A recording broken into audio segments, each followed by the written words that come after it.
Hey guys, it's Josh from Josh Things Up.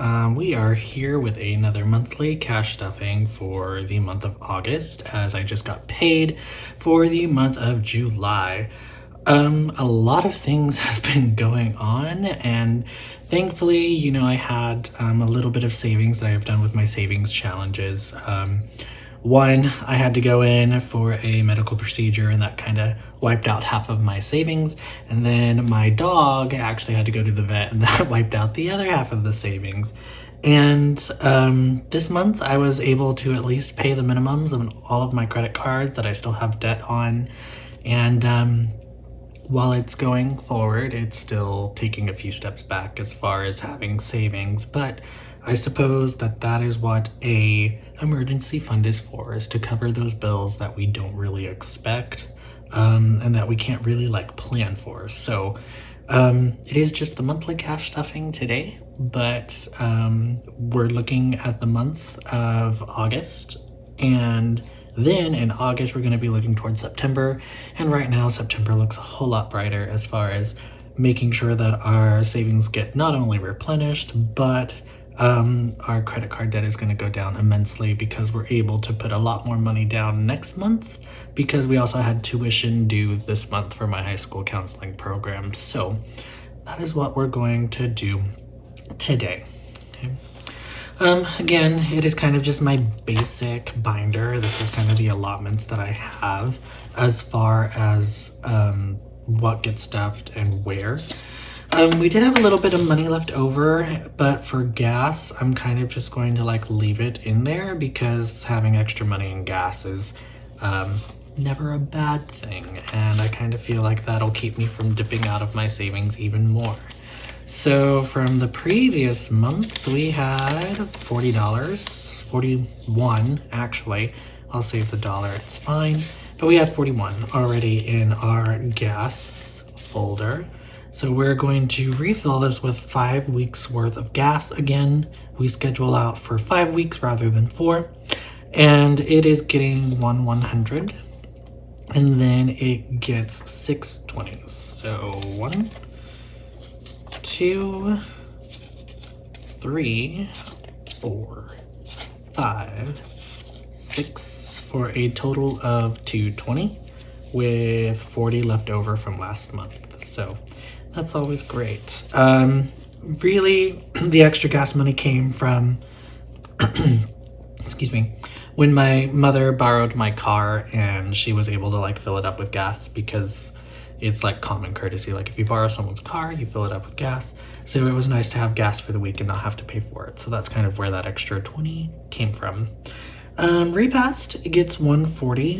140 budgeted me out really well, because I actually went to Chicago for 3 days, and I was able to take my envelope with me and be set for the weekend, because we ate in a lot and we really didn't go and do a lot of touristy stuff, because I've already been there. So it was kind of a get there and chill type of vacation, rather than having to go and spend money at museums and all the touristy things that you can do in Chicago. So Repast was totally fine as far as eating out and tips go. So that is going to get its usual 140 with 100 and 2 20s. And that usually saves me a bunch of money as far as eating out kind of goes, budgeting in the tip and then setting a limit. This is probably going to roll over a lot as well now that the school year is starting up. We start in a week and I'm not ready, but you got to do what we got to do to make an income. And teaching is the career that I chose. So of course school is starting again. Fare for groceries was really well done this month too. It's rather new because I just started it last month, but 200 seemed to cover my part of the groceries. I live with vegetarians, so the deal with the groceries is I kind of just refund them for the meats that they buy, so that way they're not spending money on something that they don't eat for personal reasons. So 200 seemed to cover that and more and enough, so that is going to get 200. The reason that I put 200s in this envelope is because now when you go to Walmart, it's all electronic. So there's like maybe 1 or 2 registers now, but it's mostly just your self-scan registers, and they always have change to break 100s. So it's nice that I can just put 100s there, break it at an ATM, and not have to worry about, oh, we don't have cash, or, you know, talking to someone and they run away for like 10 minutes and come back with cash and you're holding up the line and it's just really bad for your anxiety. But that is why I put the 200s in there, is because I can just quickly go to the ATM and not have to really worry about it. Festive is fun. Right now we are going to do 150. I feel like most of this festive money is going to go to savings this month, because August is a really big month for teachers. As we just come back, we get back into routine. When I'm teaching, I'm usually at the schoolhouse all day, so I don't really go anywhere during the day. I come straight home, eat dinner, exercise, walk my dog, and then repeat the next day. So that's kind of the schedule for the school year. So we'll kind of just see what festive ends up being. It might be overkill as far as like a festive envelope goes, but that's not necessarily a bad thing. So it is going to get 1 100, 2 20s, and the singular 10 that we have in our stack of money here. It's really funny being on this budgeting journey, and look, I have extra money. That's great. We'll see what kind of goes in there and see what it is here in a minute.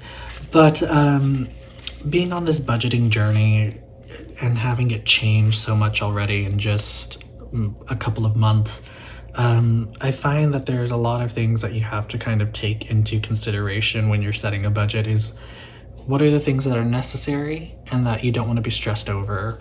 One of those things for me was gas. Again, I was budgeting out for 4 weeks, but sometimes I would get to that 4th week and I'd be like, oh my gosh, still waiting for payday. So I kind of just upped it to 5 weeks, and it kind of just gives me that peace of mind of like, if needed, I can go another week, it's fine.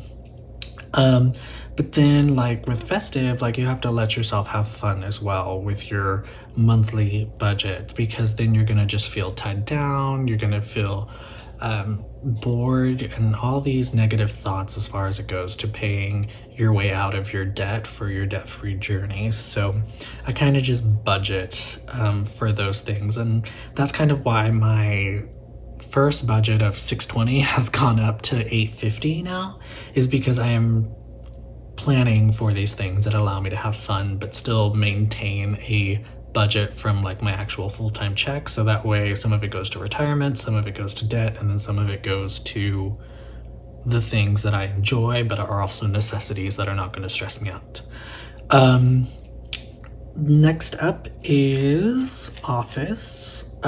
This one did not get stuffed for the previous 2 months. It went directly to savings because for summer I'm not in my office, so I don't really buy things. But this is to cover like rehearsal food for my kids if we need to buy them pizza, if there's some props that we need for shows that I didn't account for, or if I need some supplies in my office for me. So like staples, pencils, pens, dry erase markers, just something here that'll kind of let me buy things for me and my kids that I need, but also not like overkill to where like $300 of my paycheck has gone back to my school funding that I work for, and it should be funded, but it's not. Life of a teacher. So that's why it gets 100, and we are just going to put a single 100 in there. It's really surreal that this envelope is back, because again, I haven't stuffed it all summer, so it is nice to have it back in our little binder. Buffer spare, again, is $40. This is for miscellaneous spending, or just a very like quick thought spending. That's kind of what I call it. It's similar to like, you're really busy, your friends are like, let's go out to lunch, and you don't have time to like think about what envelope it should come from, or like if your envelope's low and you don't have time to like think about what you're pulling out. That's what spare is. It's kind of just like spare thoughts, spare change, like you budgeted for whatever this thing was and it's perfectly fine. So that gets $20 as well. And that one was already open. So that's going to be the last envelope that we put into as far as our monthly budget. Again, I've gone from $620 to $850. Do I feel bad about it? No. Because again, peace of mind, having fun, and living life is very important, especially when you're on a budget, because you can't just work, have your money go towards your debt, and then you're just mentally not fulfilled as a person. So it's very nice to kind of contribute to that. I do have some change, I think I hear. Yes, I do. As far as change goes, I really don't carry a lot, and it's all quarters, which is fine. But I do save my quarters for my kids too, so that way when like rehearsal comes, they can go and get like a soda or a candy bar from like the vending machine, because I don't use change. And that's kind of why I save it and how I save it. Let's see what was left in that envelope, shall we? 10, 11, 12, 13, 14, 15, 16, 17, 18, 19. $19 left from the previous month. That's good, especially because like I traveled and ate out a whole lot more, and I was gone for a week, but you know, all things balanced out and I have $19 left over, so that's great. I'm probably going to put that in here somewhere. I'll probably put it in the spare, so that way I kind of know that it's just there. I would put it towards savings, but as of right now, my savings are kind of just done digitally and we're restarting, so we're not doing a whole lot there, but we'll kind of just put it in here, so that way I don't have to go to the ATM again. Okay. But that's kind of just where I'm at on my debt-free journey right now. We took 3 steps forward and then 2 steps back. I find that that's sometimes how life works, and there's no reason to feel bad about it.